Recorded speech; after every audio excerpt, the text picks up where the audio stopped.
Mateus capítulo 21, versículo 18. Mateus 21, 18.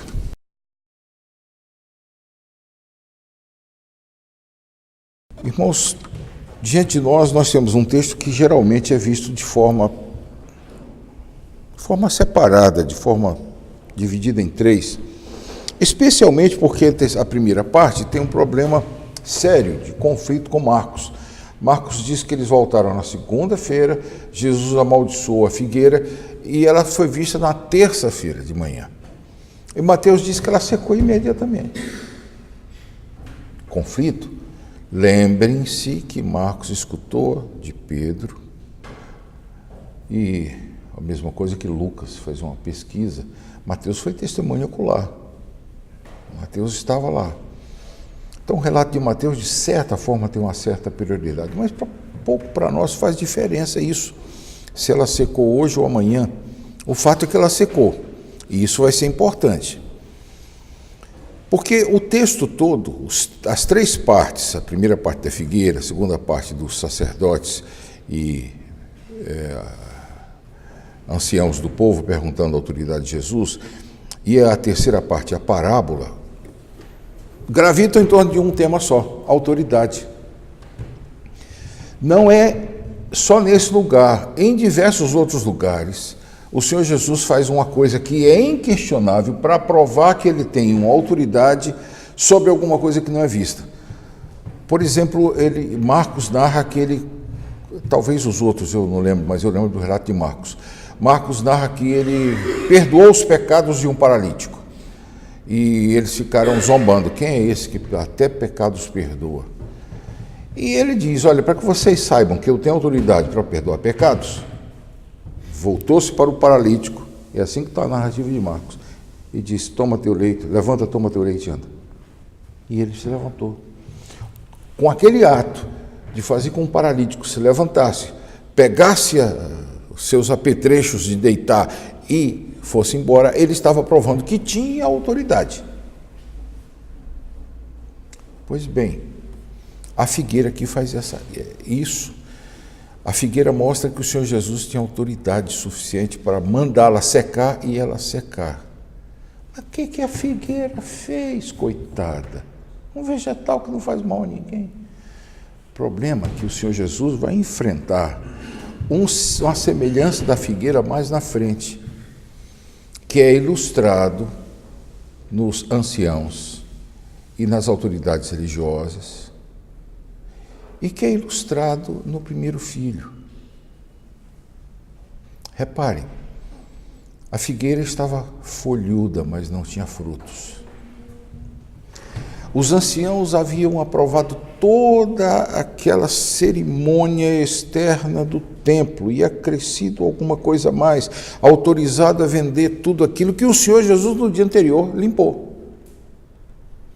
Tinha uma aparência de religiosidade muito grande, mas por dentro eram nada.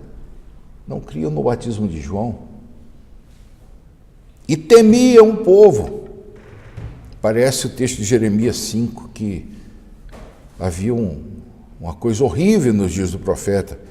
Os profetas, os sacerdotes falam uma coisa e os profetas profetizam falsamente para segurar aquela verdade. Há uma espécie de um conluio. E o pior, o povo gosta. Que está um conluio de três também. Ora, o Senhor Jesus mostra que eles tinham uma aparência externa de religiosidade, mas o interno era vazio.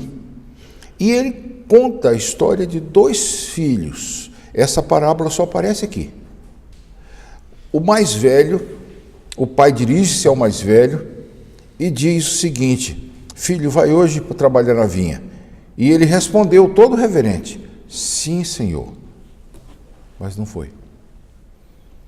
O mais moço, que é natural que o filho mais moço seja sempre mais rebelde do que o mais velho.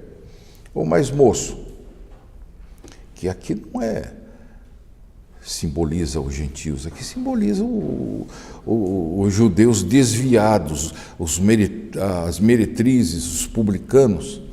O mais moço escuta do pai a mesma coisa e responde para o pai de chofre: não quero. Mas depois arrependido foi. Quem foi que fez a vontade do pai? E as próprias autoridades e os próprios sacerdotes e anciãos daquela época disseram: claro que foi o mais moço. Foi rude com o pai, mas acabou fazendo a vontade do pai. E Jesus conclui: por essa razão. Publicanos eram aqueles que cobravam o imposto dos judeus e entregavam para o invasor, os romanos, que eram odiados, que os rabinos da época diziam que um publicano, não existia coisa mais nojenta que um publicano, que era obrigatório de uma pessoa tratar um publicano como se fosse um samaritano. E um judeu, naquela época, quando o samaritano passava por perto, ele cuspia no chão e amaldiçoava o cheiro do samaritano. Pois bem, os publicanos recebiam um tratamento semelhante. E Jesus declara, versículo 31, declarou-lhe Jesus: em verdade vos digo que publicanos e meretrizes vos precedem. Gente, Jesus está falando com as autoridades religiosas do templo.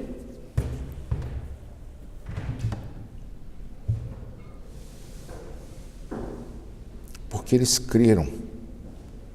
E vós, porém, mesmo vendo isto, não vos arrependestes, afinal, para acreditar nele.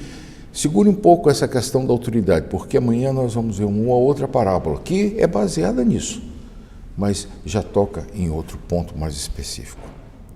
Vamos orar, vamos pedir a Deus que nos ajude a entender o que significa isso. Irmãos, é uma coisa que desde que eu sou professor, isso começou em 1986, é um assunto que eu sempre entro em contato com os alunos e tenho uma dificuldade enorme de explicar, e só depois de certa maturidade que ela é compreendida. A união que existe entre a parte externa e a parte interna. Ah, não, externamente a gente pode fazer uma coisa, mas o externo não tem nada a ver com o interno. É o caso da música. Qualquer música serve, basta que a letra esteja certa. Qualquer fachada serve, desde que o prédio seja bem construído. Qualquer roupa serve, desde que a pessoa seja um bom pai e uma boa mãe. Bem, não é exatamente isso. Existe uma conexão entre a reverência e a atitude. E ela está patente aqui. Os fariseus, por fora, eram uma beleza. Por dentro, eram o que Jesus diz em outro lugar: sepulcros caiados. Ao passo que meretrizes e publicanos, que por dentro se arrependeram, procuraram emendar sua vida. Não continuar no meretrício e na ladruagem, mas procuraram consertar sua vida para fazer jus ao interno com o que é externo. Vamos orar, vamos pedir a Deus que nos ajude a entender melhor isso.